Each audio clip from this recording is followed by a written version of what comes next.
What's up, gamers? We're Papa Jumpluff. We're back at Games IRL with Gandalf and his completely different outfit on a totally different day from the last time. And we're here with the Dark Weezing Deck Profile today. All right, thank you, Jesse. So, Dark Weezing. This was the first kind of brew I tried to come up with. Kind of a lower tier deck. Haven't really played with it in tournament, but I think we're getting closer and closer to a list that feels all right. The reason I wanted to try to brew a grass deck like this was because of Mass Explosion, the main attack that you'll be using almost every time. Does 20 for each Weezing, Dark Weezing, or Coughing in play. So if you can get them out, fill your side of the board, in theory, you can deal 120 damage without your opponent contributing to that Weezing, Dark Weezing, or Coughing count. Worth noting, this deck will fold to a Ditto with a DCE attached. So we're going to ignore that because no one plays Ditto, and I don't think anyone would ever play it in response to this deck anyway, but Mass Explosion is good. Stun Gas isn't bad, 3 grass, and then you flip for either poison or paralysis, so kind of a decent mime answer, but this deck is obviously weak to psychic types, so that can be tough, especially with 60 HP. So there's a few ways we try to augment the damage and keep the deck rolling long enough to take 6 prizes without knocking itself out, and that is running 2 Expedition Weezings. They provide 80 HP. That's really it. You're not trying to attack with them, but it counts as damage on board if you need.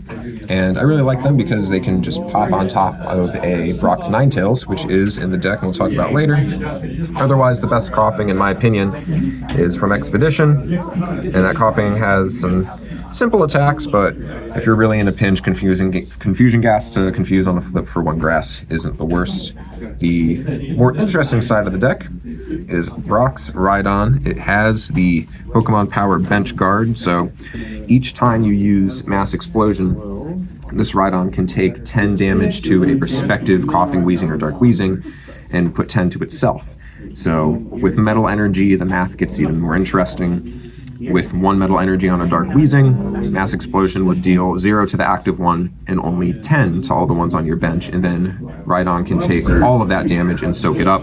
So Rhydon never makes it through a whole match. You always give up a prize eventually with it, but it just gives you just enough reach to keep using Mass Explosion to hopefully close out the game. So you're playing a thin line with the numbers there, and I run a 3/3 of it with Brock's Rhyhorn, which is obviously very easy to gust. Definitely not something you want gusting, but we have a few options to handle that later on.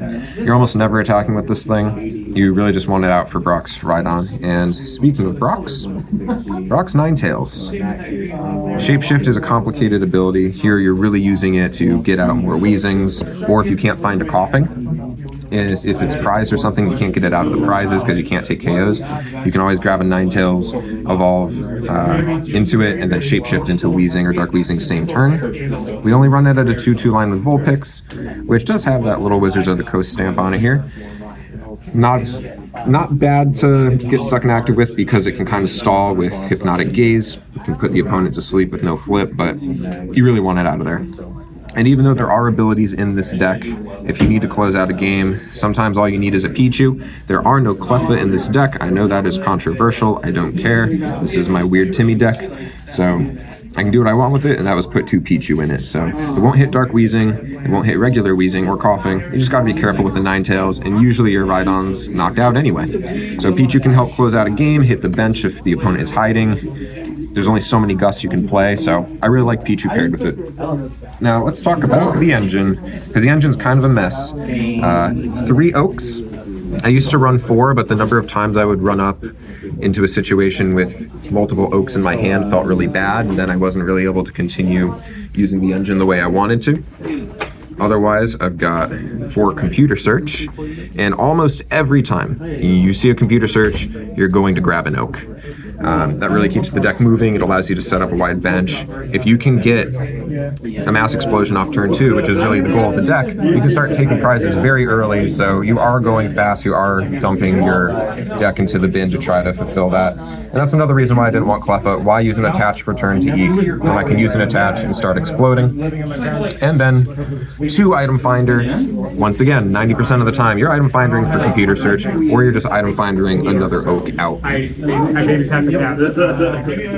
Disruption is key. Sometimes it slows down so you can actually get set up because, you know, baby flips being what they are, sometimes you just can't set up, so you can always gust defensively with this deck. If there's one at the end of the game, blowing a board open with Gust and Mass Explosion is definitely a winning strategy. And we talked a little bit about prizing, but a card that doesn't see a lot of play that I like using a lot, here comes Team Rocket. Everyone plays with their prizes up, and I think it works out really well in this deck. You can see where your coffings are, you can plan your prizing, your opponent can see what's prized, you can see what your opponent has prized.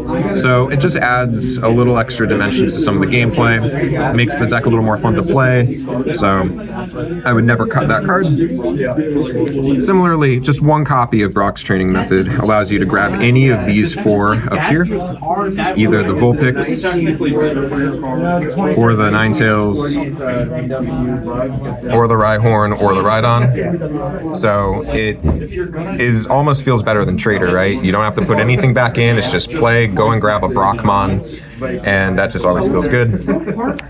EXP all, you really only need one. You set it up on a Coughing or Weezing on the bench, and it allows energy to keep flowing if you do get knocked out or something. Just smooths over your ability to continually put pressure on. I've tried different numbers of it. I've tried two. One felt good.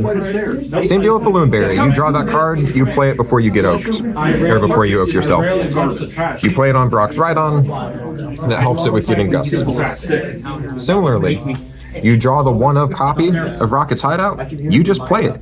You get it on board, and now the Dark Weezings have 80 HP. That is a huge deal for them. Obviously, the opponent could play a save and bump it out, but if you're digging through your deck fast enough, they're going to have to dig a little further. And then, because we love getting set up, 2 Fan Club instead of 1, and very important, 1 copycat, because sometimes you do have all your oaks in your hand, and sometimes you just want to copycat them back into your deck, and you don't want to discard all your oaks because then you're kind of screwed. So 1 copy of copycat used to be the 4th oak, really works out with just the 1 copycat. And a Town V. You'd be surprised how early you might want to play this. You might play it on turn 2, turn 3, turn 4, depending on how hard you're digging. You're not saving it for late in the game like a lot of other decks. You're playing it early if you have to emergency oak and you dump a Coughing or a Weezing that you might want back later. So nothing wrong with an early Town V. And then, as we were talking about before, yeah, you've got Balloon Berry. You need 2 warps though. You don't want to use your attaches for turn on warp necessarily, but it's a good backup emergency. Similarly, this deck can use Darkness Energy. It's really just an extra 10 to the active. It's not required to get the attack off. You most definitely would rather have Fort Metal, which is exactly what's next here. Metal really allows the deck to survive. You're hitting and pushing such high damage numbers sometimes that taking 10 damage off isn't a big deal at all, and besides, Metal can balance that out. It is nice too that you could always Mass Explosion for 1 with the Darkness to take out a Cleffa. Some good baby math can come from it. And then, because you are oaking so much, you're going to need a lot of energy, even though it's a 2 pip attack. Mass Explosion doesn't require a lot of energy, but why not run 10 Grass Energy from Emerald? Because they're just so pretty, and they're dark, just like Dark Weezing. So, flavorful deck, lots going on. It struggles at times, but every now and then I get a win and I refuse to take it apart. So that'll be it. We'll see. I don't think we have any games yet, but maybe we'll break it out one weekend for fun. And yeah, it's just another side of the format. All right. Thanks for coming in. We'll catch you next time, everyone.